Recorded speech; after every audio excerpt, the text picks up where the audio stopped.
So look, welcome to this conversation with Richard Ovenden. I'm sure some of you are local to Oxford and know that he's been Bodley's librarian since 2014, after a career of looking after collections in Durham and the National Library of Scotland, the House of Lords, and in Edinburgh. He first came to Oxford in 2003. We could spend, I'm sure, a happy evening just talking about those fascinating jobs that he's done. But I think we're really here tonight because he's written a fascinating book, which is called, if I can avoid the light shining, it's a rather shiny cover, isn't it, Richard?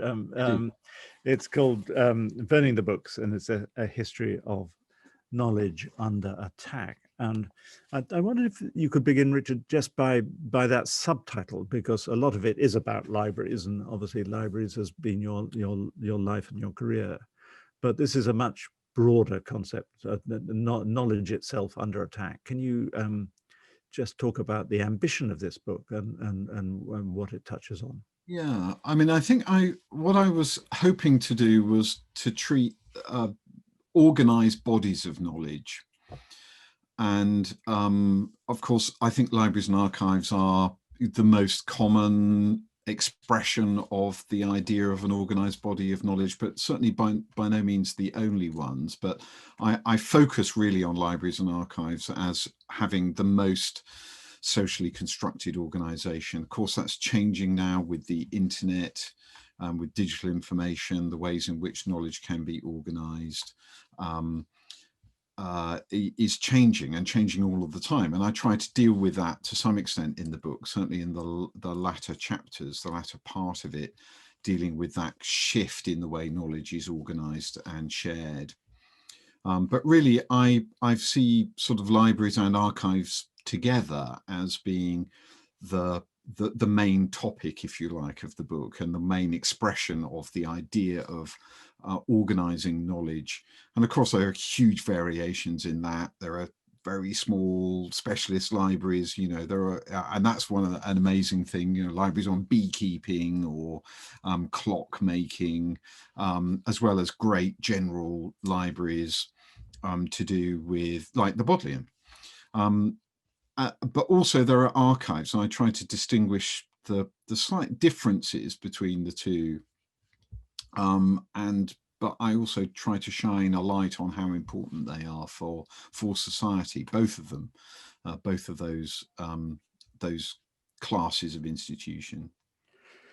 So the origin of the book, which could have been any of the fascinating stories, and I want to come on to some of those about the attacks on libraries. But in fact, the origin of the book began with you reading about the destruction of the Windrush records. Can you just tell us a little about your reaction to that and why that sparked your intention to write this book?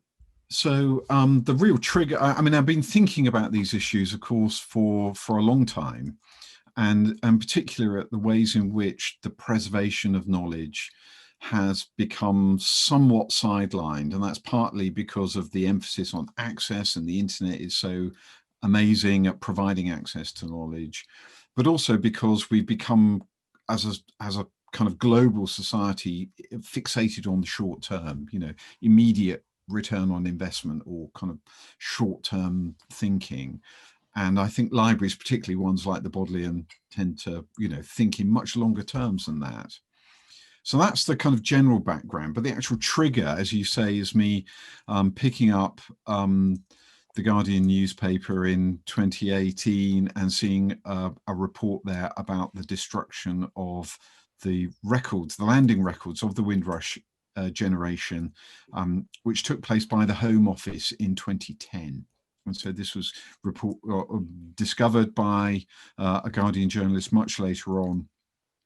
And I was pretty incensed by this because, you know, at the height of spring of 2018 was the political debate around the hostile environment and the numerous cases that were coming forward of people being, very aggressively hounded, in some cases deported with on very kind of flimsy evidence. And this really had become a kind of absolute political cause célèbre. And I saw the irony of the same government department that was putting our fellow citizens under such intense and terrible pressure, actually having the responsibility for some of the information that those citizens could have used to defend themselves, and then taking the decisions deliberately to destroy it. And so I wrote an op-ed actually in the Financial Times, the day after reading that report, and pointed out that this as an example of the social value of preserving knowledge and looking at that through the lens of destruction.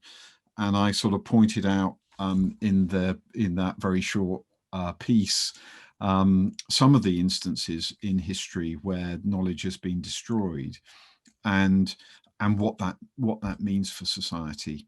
And the next day, a publisher wrote to me and said, "This will make a really interesting book." And 2 years later, here we are. Can we talk about some of these, because there are many illustrations throughout the book and of knowledge being targeted and libraries being targeted, and libraries dying through neglect. But there are stories also of heroism and incredible bravery and dedication. And I wondered if we could touch on three of those. So one is the story of Vilna and the destruction of Jewish records by the Nazis, and that's got a well, you tell the story because it's an inspiring story. Yeah, I mean, I of all the case studies I deal with in the book, I found that one the most moving. And so in the 1920s, Vilna, or Vilnius in Lithuania, was a great center of Jewish life. There was a large Jewish population, but also culturally, there were institutions there which gathered and protected Jewish culture in the form of documentation, books and archives, libraries and archives. And it was kind of noted as a kind of book town, a great place of learning.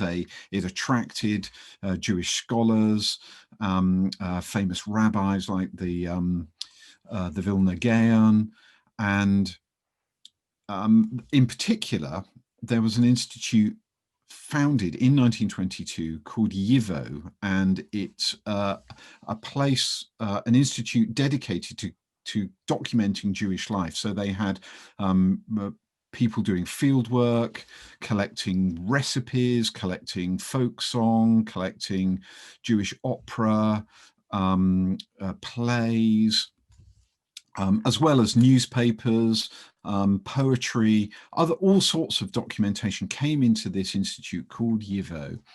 And it was a kind of great flowering of focus of attention on ordinary Jewish life, Yiddish culture, rather than the kind of high culture of Hebrew, the high and religious culture. It was very much the culture of everyday life, and it celebrated that and sought to preserve it.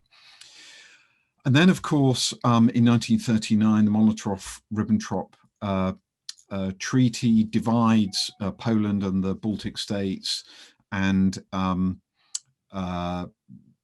it becomes part of Soviet Russia. And the founder of YIVO, Max Weinrich, its director, happened to be out of the country at the time, and he decides not to go back. And if he probably wouldn't have been able to go back, but he goes to New York and establishes an outpost of YIVO there. Then, after Operation Barbarossa and the invasion of Soviet Russia by the Nazis, the Holocaust comes to Vilna. And in particular, a ghetto is established in the city, and the Jews are rounded up and put into the ghetto. And but also, for our story, importantly, a very kind of perverse, Institute for the Study of Judaism, which is founded by Alfred Rosenberg, really the chief proponent of anti-Semitism in the Nazi regime.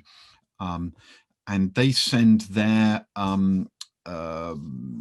officers to Vilna to try to identify books that they would keep in their institute, which is there to kind of study why, why the Jews are being so successful, in a sense. And so they try to accumulate a great library in Frankfurt.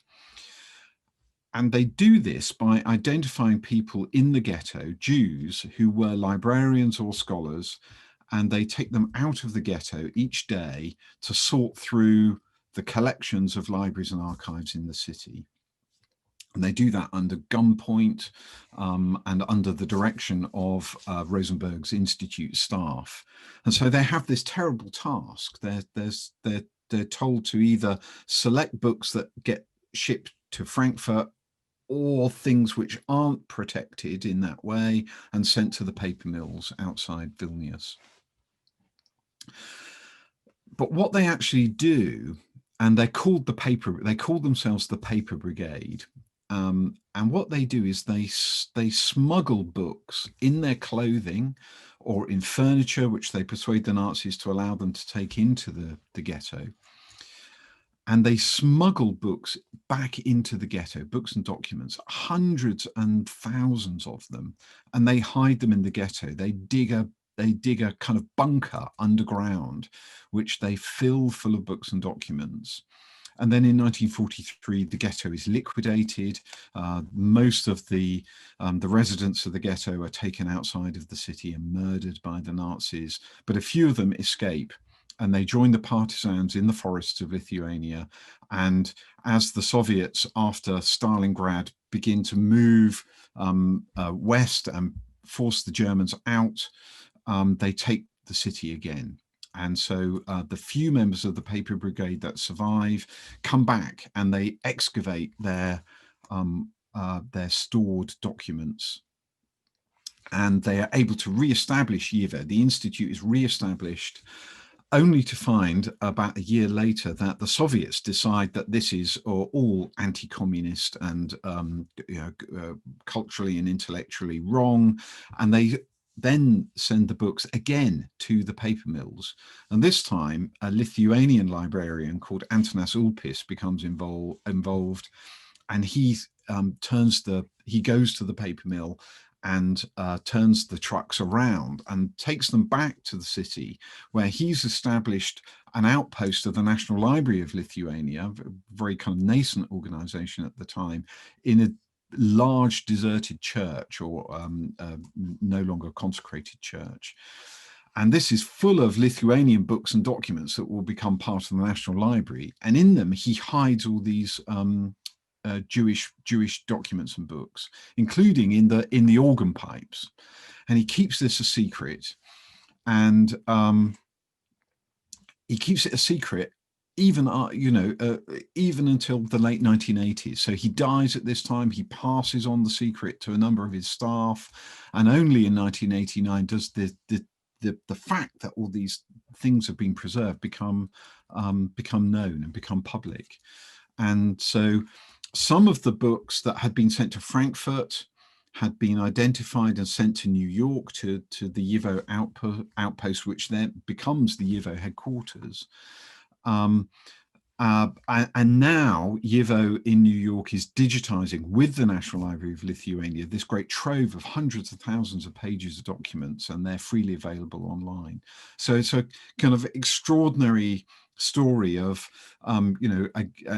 people risking their lives to save those documents, and that sort of desire to preserve their culture, even if, as they probably, they thought that none of them would survive, and thankfully a few of them did,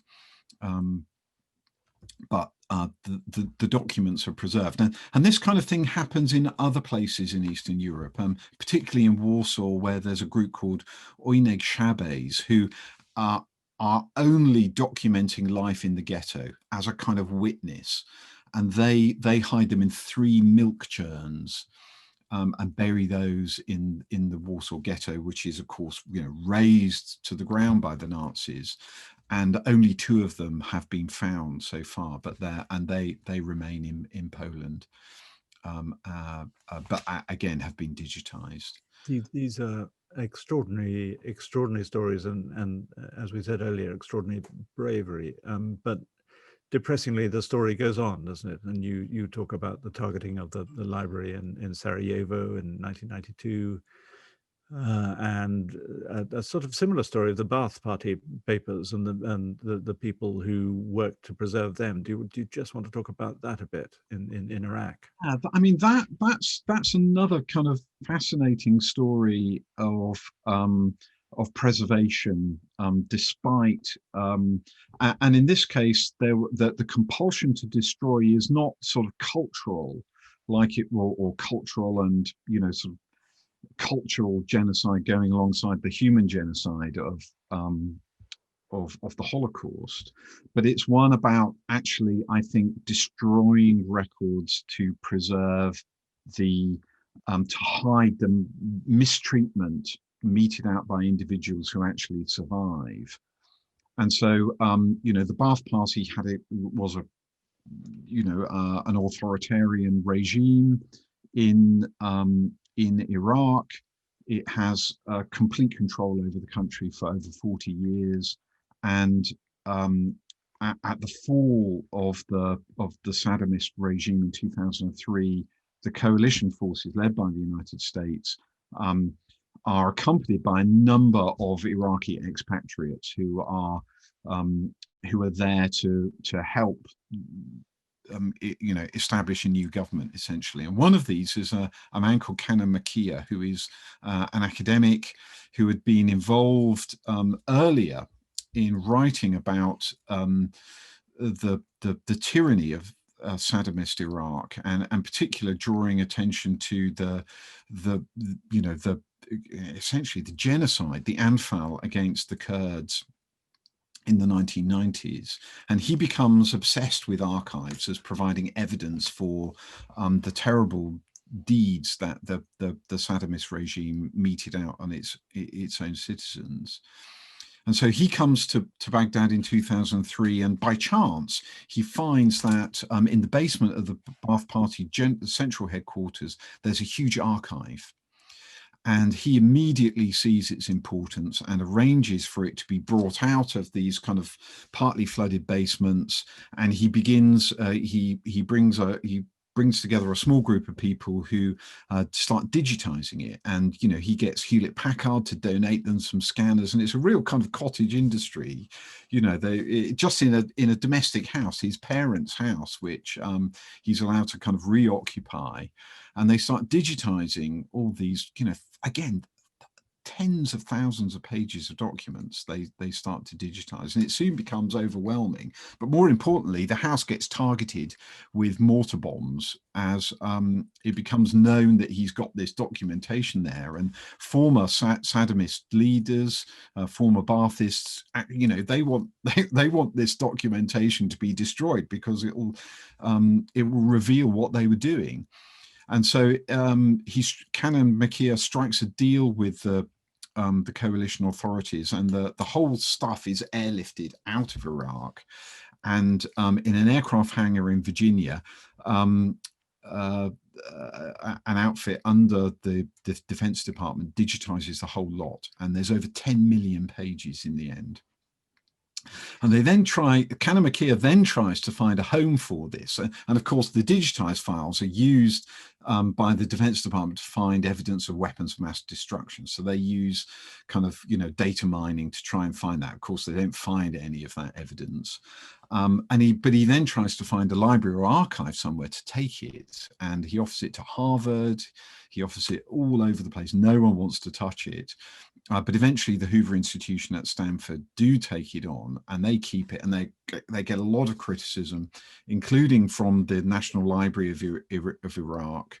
And they keep it there under very close control. So it becomes very difficult to access it. You have to jump through all sorts of hoops. You can only access the digitized files. They're redacted. You can't take a camera in. You can only take a pencil and a notepad to take notes of it. And so essentially, these are the National Archives of Iraq. And I think if you look at what that country has gone through since 2003, its ability to come to terms with its own difficult past, I contrast in my book with what happened in the former East Germany, where, of course, the Stasi archives are again preserved by ordinary citizens. You know, in many cities, they walked into in 1989 into Stasi headquarters to stop them burning the records. And there's this extraordinary man called Joachim Gauck, who establishes, who's a Lutheran pastor in Lübeck, and he establishes a kind of national organization to not only preserve the Stasi archives, but then actually to make them available to citizens. So you could go and look at your own file. You had the right under East German law or under German law, federal German law, to access your own file, and you could see who was, you know, who was informing on you, and that sort of openness. And again, it was a very kind of well-resourced and well-controlled activity. But I think it helped that country come to terms with its difficult past in a way that Iraq has never been able to. Now, after I published the book, or just as I published the book in August and September, the Hoover Institution sent the archives back. The Ba'ath Party archives have gone back to Iraq, and it will be very interesting to see what happens now that you know, Iraq now has control over its own history again. So, Richard, there's a sort of tangential connection here with the destruction of all the books in your own library in the 16th century. So, yep. by around, I think you're right, by 1556, there were virtually no books left in the Oxford Medieval Library. So, what was the cause of that destruction? Well, that's the Reformation. That's the Protestant Reformation. That's Henry VIII, and more importantly, it's Edward VI's commissioners. So there are, you know, several phases of the Protestant Reformation in this country, and by far, for us in Oxford, the worst of these was the latter part under Edward VI, and the commissioners arrive in 1549, and by 1556 the university's medieval library, which coincidentally this year we're celebrating its 700th anniversary. So in 1320 it begins to be built. The first library is in above what you may have enjoyed as the Vaults Cafe in the University Church. That room above it was where the first books were kept that were owned corporately by the university. It then moves in the middle of the 15th century to what we now know as Duke Humphreys Library, following the gift of almost 300 books by Humphrey, Duke of Gloucester. And it's that library which by the middle of the 16th century, by a century after Duke Humphrey's gifts, has probably over 500 books. And within the space of probably 5 years, they'd all gone. And most of them had their pages torn out and the pages sold to wrap butter in, or to line pie dishes, or for glovers to use as kind of templates to cut their patterns out. And there's a saying at the time that books were dog cheap and whole libraries could be had for an inconsiderable nothing in Oxford. So it's not our finest hour for the preservation of knowledge. We've managed to acquire back 4 of them. So we have 4 of these in our collection today. There are about another 6 or 7 known to exist, mostly in continental libraries, that probably fled with recusants as they left the country.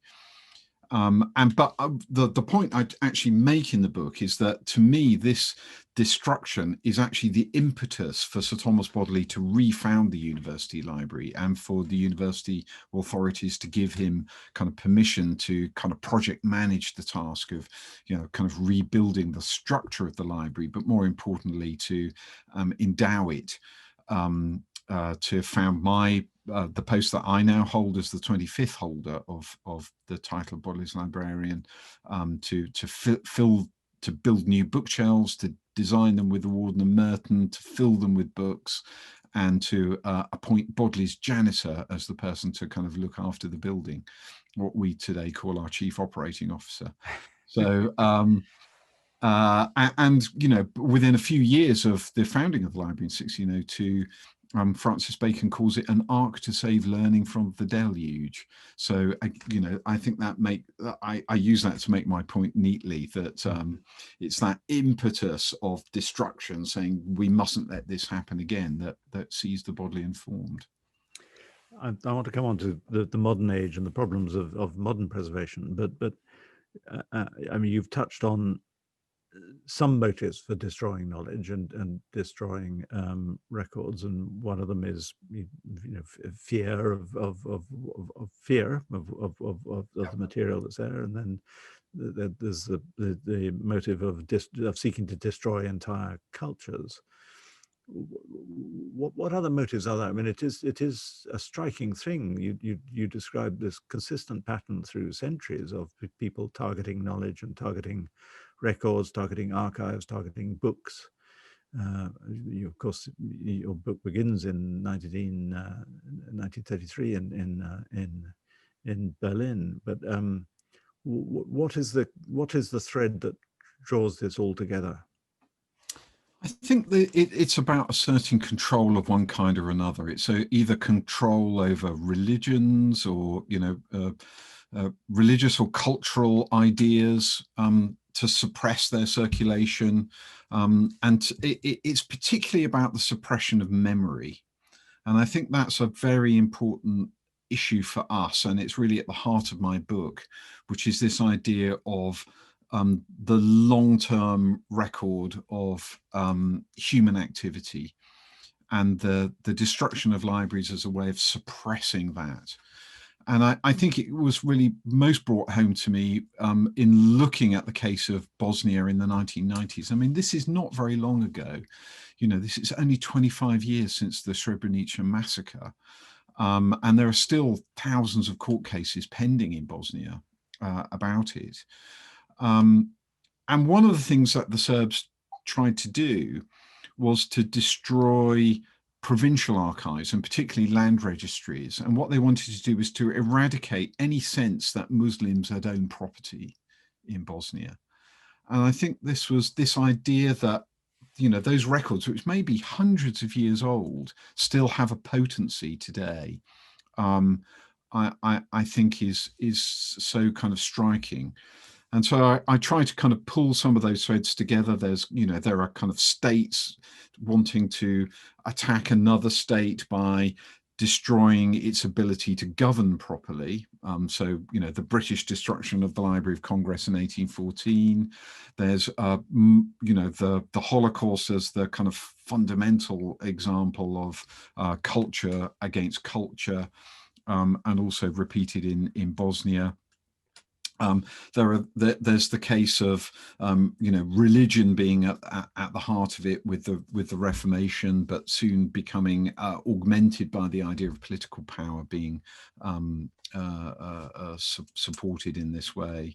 But it's that kind of fundamental sense that sort of the memory of human existence, of human endeavor, of human activity, and destroying that gives you power. And, you know, you see that right in the earliest examples in the ancient communities of Mesopotamia, where, you know, by taking knowledge away from your enemies, you weaken them and you strengthen yourself. And that can even have a kind of very kind of individual, personal expression by trying to kind of hide your own misdemeanor. And you can kind of see that in the activities of colonial officials at the point of independence of European colonies, where, you know, both in the British case, but also in the Dutch and the French, You see colonial officials destroying records so that the new independent country cannot see what was going on, corruption or just malice that was being meted out in the former colonies, and that idea of kind of suppressing that memory. You know, the Foreign and Commonwealth Office hid the fact that there was a huge warehouse full of these records until a court of law forced them to reveal it. You know, as recently as 2014, in the case of those seeking truth and justice over the Mau Mau rebellion in Kenya.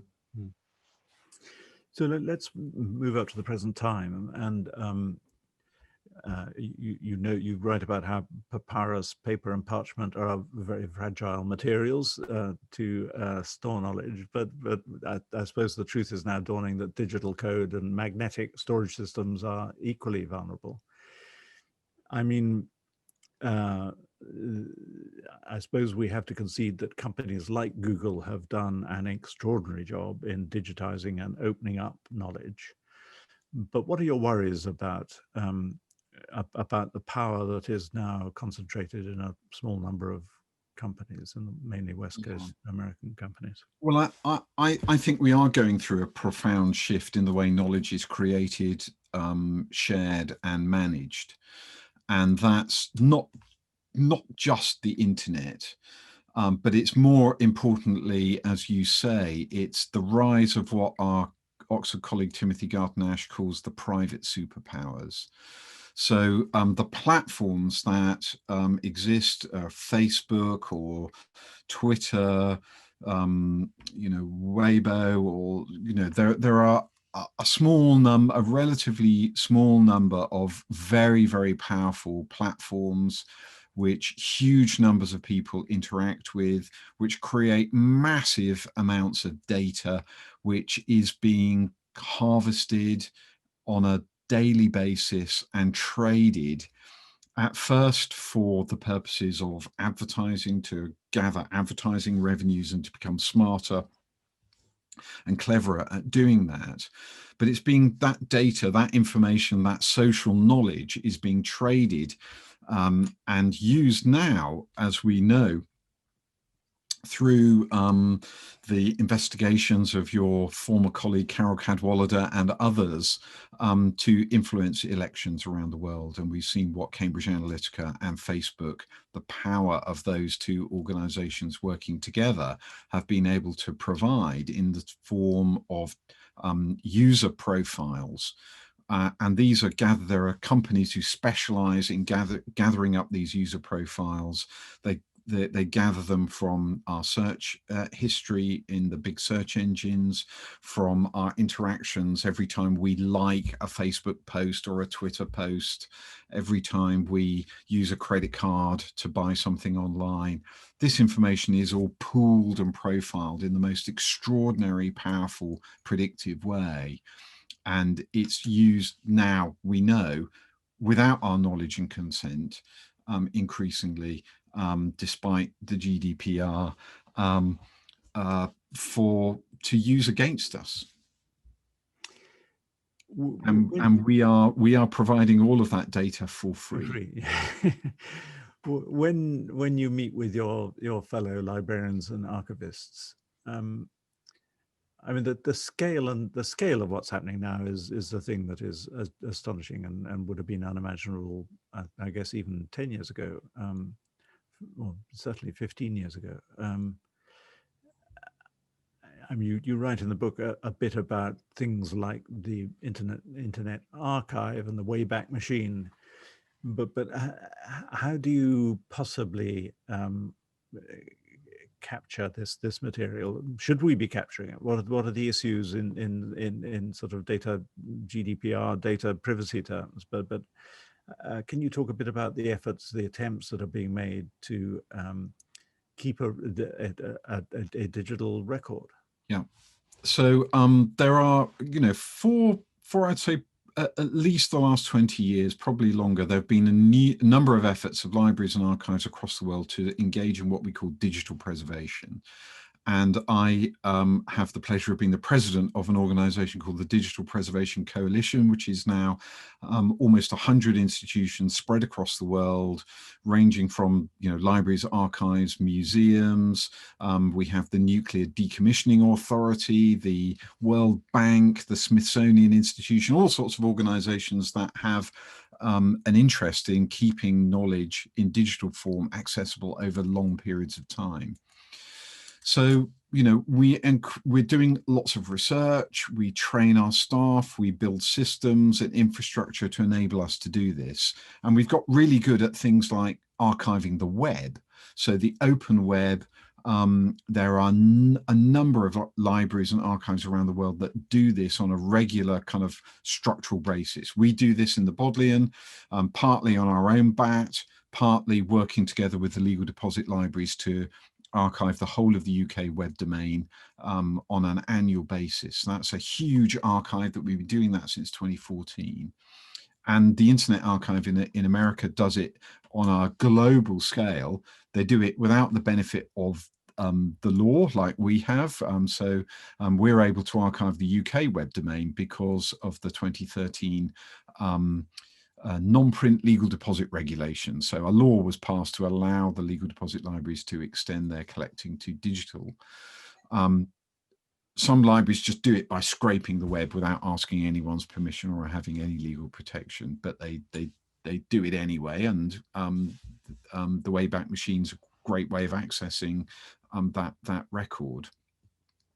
What's becoming more difficult is the dynamic web of these enormous platforms like Facebook or Twitter. So the Library of Congress established an arrangement with Twitter early in its history to archive the whole of Twitter, and they've just given up on that task because it's too expensive. They can't afford to do it.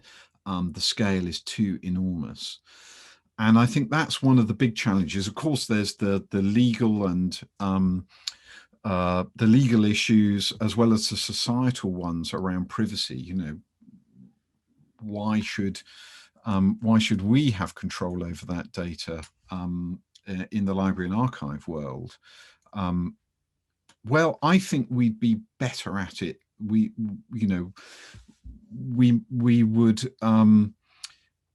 We have there's a greater level of public trust in libraries than there is in the social media organizations. There have been a number of studies around this around the world. The Pew have done a number of those kind of studies. And I think that there are ways in which, and of course, we look after social information of this kind and have done for centuries, perhaps, certainly not at this scale. But there are a number of examples of us doing this with, look at the National Archives and the census records, for example. So I think there are good examples of libraries and archives looking after that kind of information well, being very protective of the rights of citizens. And I think that what we lack is the funding to really take it on. And that's why in my book and elsewhere, I posit the idea of a memory tax on the big tech companies, on the private superpowers, to fund the preservation of knowledge for society's benefit. And I think to take that control back and give it back to individuals and to stop it being monopolized by these massive companies who have no control. We have no control over them because they operate over multiple jurisdictions, and managing them, as we see, is a very difficult thing to do. Are you broadly for or against Google's efforts in digitizing books? Well, we've been part of them. I actually led Oxford's participation in the big Google mass digitization effort between 2004 2009. And I think that activity, all of the outputs of that have been made public. We knew at the time that part of Google's motivation to do it was to populate their search index with richer data, so that that would attract more people to use the Google search engine. of course, what we didn't realize at the time, that they were also using that data to help train their AI to do things like, translation on the fly. So when they came to us asking us to have multiple copies in different languages of the same text, we thought, well, this is just to make it, make the text available to different nationalities or different language communities. But actually they were doing it to train their machines to translate. Which is a good thing. Which is a good thing. I use Google Translate quite a lot. Yeah, no, it is a good thing. But we don't always realize what their motives for doing these things are. And back in 2004, the guys who came from Google to Oxford were all very kind of, the kind of classic Silicon Valley utopian types, all engineers who thought everything was cool. And it soon, the types of people we interacted with soon changed, and it became a very different organization by the time we stopped in 2009. I mean, you talk about, you give instances of things just disappearing, things disappearing off YouTube or Flickr, suddenly restricting the amount of material they host. So those are obvious examples of the dangers of what's happening. But I think you're a secret admirer of Wikipedia because of the transparency that they allow in their editing processes. Yeah, absolutely. And we've employed a Wikimedian in residence for a number of years. We don't have one at the moment, but I think for about 7 or 8 years, we actually employed somebody to improve entries in Wikipedia, and as a number of libraries and archives have done around the world. And he both actually edited and corrected entries in Wikipedia that related to the Bodleian collections or to Oxford University. He organized big editathons, so we had more entries on women in science on Ada Lovelace Day every year for about 10 years. And he trained lots of people in Oxford to edit and improve entries in Wikipedia. And I think one of the interesting things that I learned from him was that there were, a number of the MPs and peers who were caught out in the expenses scandals had their staff edit out of their Wikipedia entries any references to there being to those instances. And what Wikipedia now does is to have a regime of watching those sites. So they train robots to watch particular sites in case that those references are being edited out or deleted or destroyed, and they get people to put them back in again. And that's not just MPs who are embarrassed by their former behavior over expenses, but it's also things like on different nationalities, we have, Turkish Wikipedia removing entries which reference the Armenian genocide, for example. Where are you on the right to be forgotten? I'm in favour of it. I'm in favour of the right to be forgotten, which of course isn't the deletion of knowledge in the sense that it's simply the removal from the Google index. Bringing in the questions, I'll suggest that you come and ask them yourselves. But if you're too shy, I'll ask them for you. But there's one from Joella. Joella, do you want to ask that question yourself? Here we go. So I'm out here in Seattle and enjoying this very much important conversation. I want to know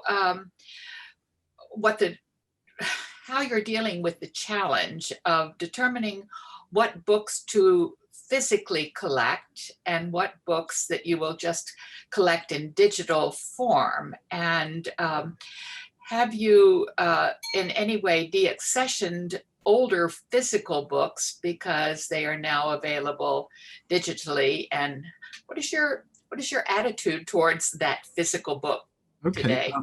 Yeah, good question, Joella. Thank you. I'm a big fan of the physical book. As you can probably see, I'm surrounded by them in my little study here in Wolvercote. And I think to answer your question about how we choose what format to collect in, partly that's a facet of how they're published in the first place. So we have a number of publishers who've moved to electronic only publication, and so we partly purchase material which is selected by its intellectual value for the activity of the university. So that's very often academics themselves making those decisions with subject librarians. And in many subject disciplines, the publishing has gone electronic only, and we see that particularly in science and medicine. In the humanities and social sciences, it's a different picture. And in particular, when we collect so much from outside of the UK, and there are many parts of the world which do not have well-developed electronic publishing industries. So they're really just publishing in print format. And we see that in Europe, but also in parts of the world like Africa or Latin America, where we collect a lot. And, you know, that's really still very much a kind of paper-based activity. It's changing. Places like China is changing and moving quite fast into the electronic and the electronic only realm. But you know, that also comes with challenges about preservation, and that's partly the business model. So you know the publishers very much encourage you to buy licenses to access rather than to own the content. So we're essentially just renting the ability to look at it, to look at these books or journals or databases. And that poses its own challenges, which the library community is, again, trying to catch up, trying to keep up in ways in which we can help preserve that content. If the publisher goes bust and ceases to trade, or if you stop paying your license, how can you access the material that you did pay for X number of years? So there are different approaches to that. And in terms of deaccessioning, the Bodleian does not really deaccession. We only deaccession multiple copies. So if we buy 30 copies of a particular textbook, when it gets superseded by a new edition, we'll throw out 29 copies, but we'll keep the last one in print. So that's our approach to that question, Joella. Is that helpful? Yes, I mean, but where are you keeping all of these books? So we keep them partly in one of our 28 libraries in central Oxford. So we have about, let me think, probably getting on for 3 million volumes in central Oxford. But then we have our offsite storage facility in Swindon, 25 miles away, which currently has about 11 million collection items. In terms of printed books, and 40 kilometers of archives, something like that. And so that facility is a very high quality preservation standard, a high bay storage facility, which we have vans coming back twice a day delivering books to the libraries in central Oxford, but also we have a scan on demand function. So you can go onto our online catalogue, find a book that you're interested in, and within the copyright law of this country, you can request a book chapter to be scanned direct to your desktop free of charge. How about that? Which is an amazing service, which I've used. Victoria McNamara, again, there you are. Do you want to ask that question yourself?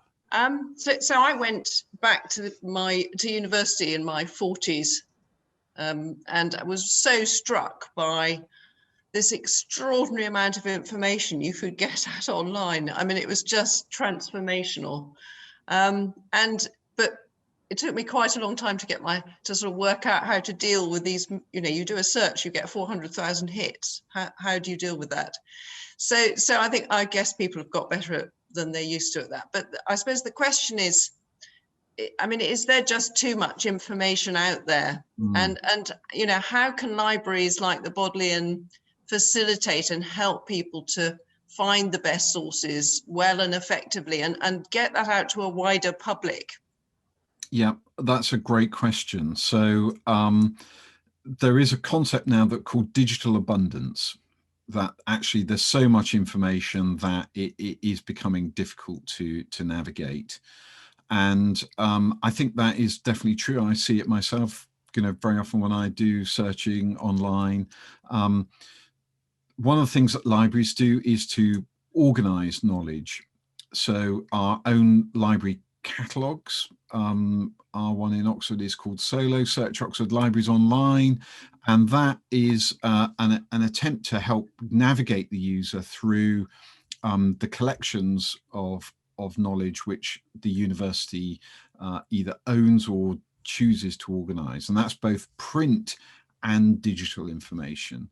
And then we have a whole series of kind of subject guides, and lots of libraries do this. Ours are called LibGuides, and by subject we will not only point to collections within the university or college, college libraries and archives, but also the Bodleians, but also to a variety of kind of web resources.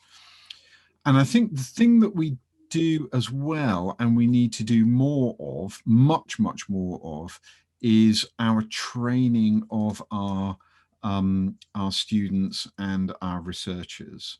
And so, the knowledge platforms, the way knowledge is organized, the way it's available commercially or for free is changing so fast that we need to keep up on that in the way that we guide users, guide our own community through the different sources of information, through the provenance of knowledge that's made available online, through trusted sources as opposed to ones which are less good or likely to create disinformation or fake news.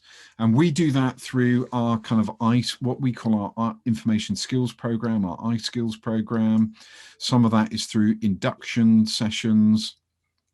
And we do that through subject disciplines. So, our lawyers in the law library will get, dedicated sessions on how to search for different kinds of legal information, case law, statute law, through the law of different jurisdictions.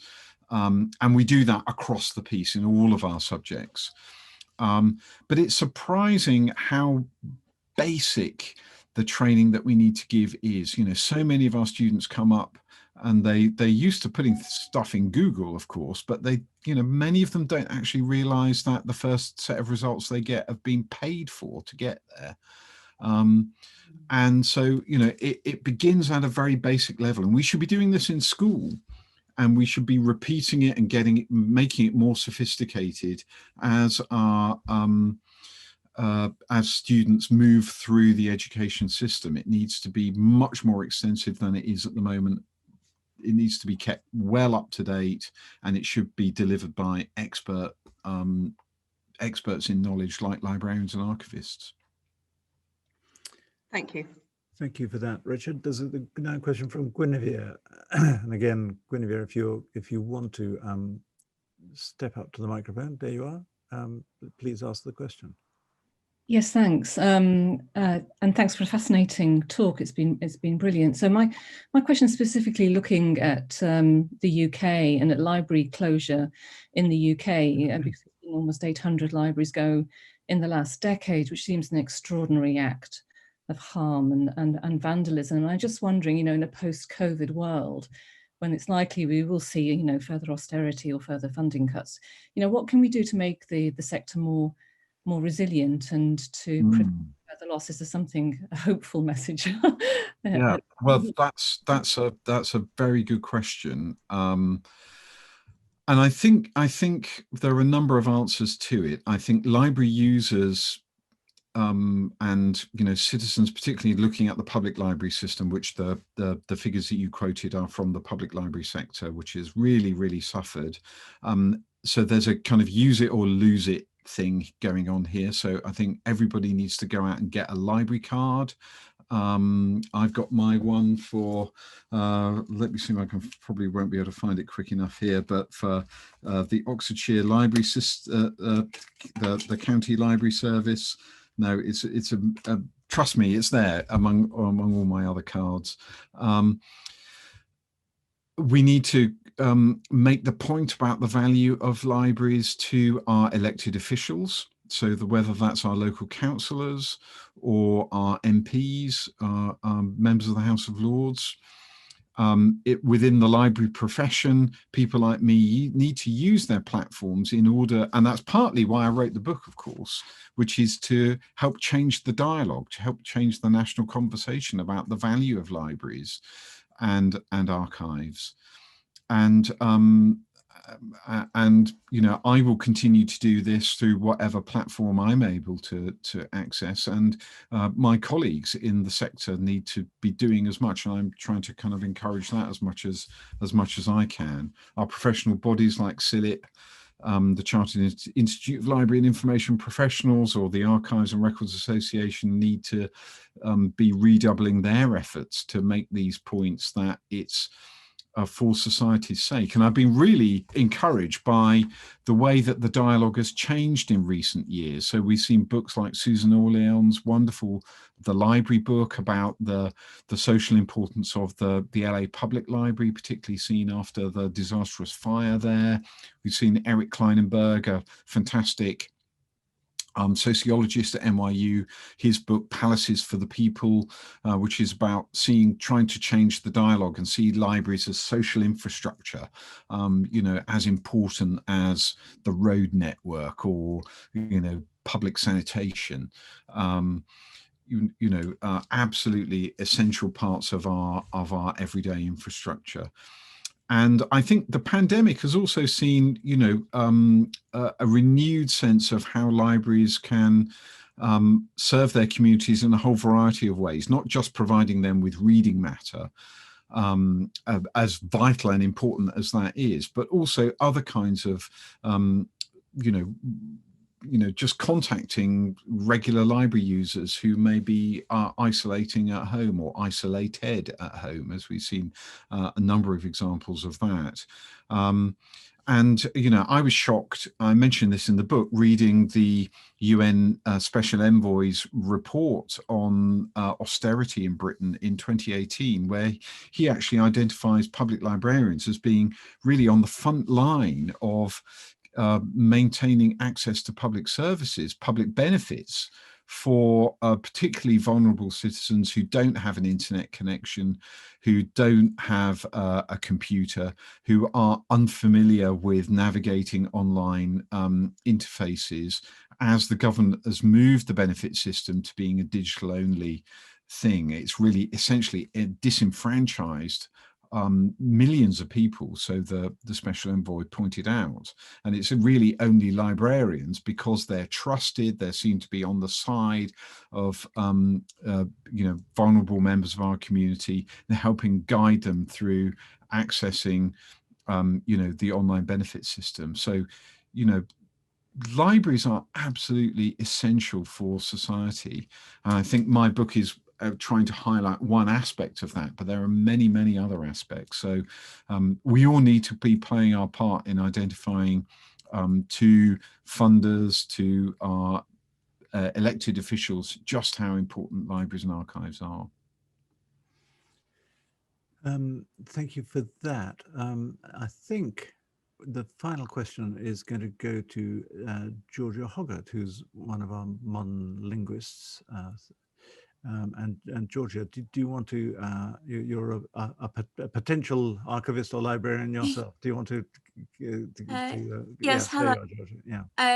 Yeah, I'm interested in maybe becoming a librarian or archivist. But unfortunately, I've only really realized that before COVID really came around. So it's been difficult to find or think of opportunities to try and gain more experience or an idea of what working in the sector is like. Yeah. So wondering if you had any ideas.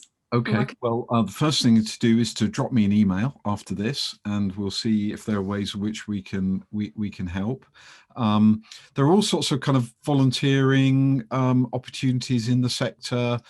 There are kind of certain number of kind of ways in which just talking to librarians. I mean, that's really how I got into this, was when I was a student at Durham in my college library.